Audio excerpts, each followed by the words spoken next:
Hello everyone, welcome back to the channel. I hope you're having a great day, and thank you for tuning in. So last night I finished watching Dexter New Blood, and I would be lying if I said I didn't like it.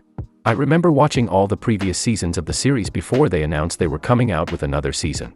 Now, the first ending they made, where Dexter fakes his death by driving his boat into the storm only for him to disappear and start a new life someplace else, wasn't that bad in my opinion, but after I finished the show, I saw that many people didn't like the original ending of the series, and I kinda understand their point. When watching the last season, I loved how they didn't completely change Dexter in the series. If you're a big fan of the show, you will love how they managed Dexter and the other characters in this last season. Now, Dexter isn't the only original character that makes an appearance in the show. I also loved seeing his sister Deborah Morgan, played by Jennifer Carpenter, and Captain Angel Batista, played by David Zayas. Now, if you remember what happened in the original ending of the show, you know that Dexter's sister, Deborah, dies at the end, due to a shot wound, so she's not alive in this last season, but she stayed alive in Dexter's head, as Dexter's subconscious mind. Now, of course, I loved seeing some of the original cast of the series, but I also need to give props to the many new characters that made an appearance in the show. For example, we got introduced to an older version of Dexter's son, Harrison, played by Jack Alcott. If you remember, the last time we saw Harrison was when he was only a small baby, and now he is portrayed as a teenage boy, because the show points out that 10 years have already passed since Dexter's disappearance.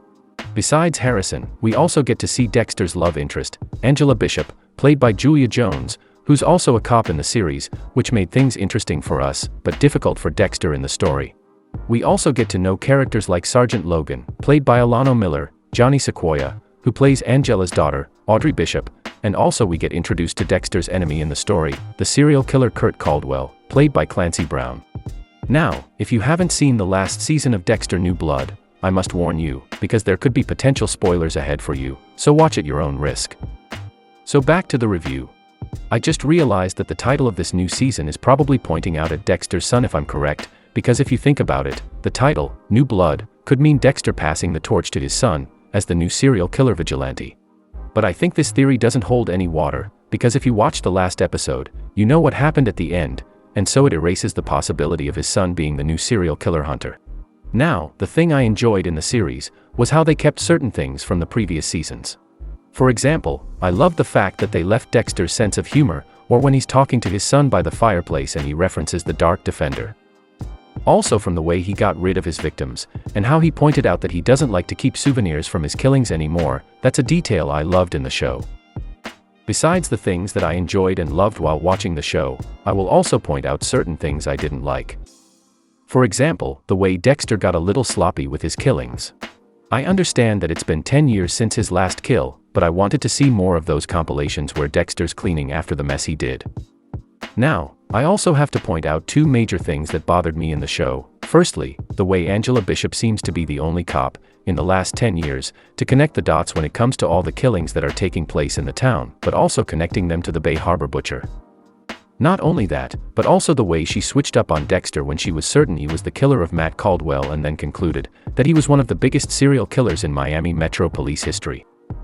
I understand that she's a cop in this story, but I wanted to see her fighting with her emotions for Dexter, because in the show, the two of them are a couple and you wouldn't be wrong by assuming they were dating for a while. Also, I don't want to sound weird, but I was kind of disappointed to see the podcaster Molly Park, played by Jamie Chung, being killed off screen, because she kinda grew on me and I enjoyed how she played the character in the series. The last thing that kinda disappointed me was the ending.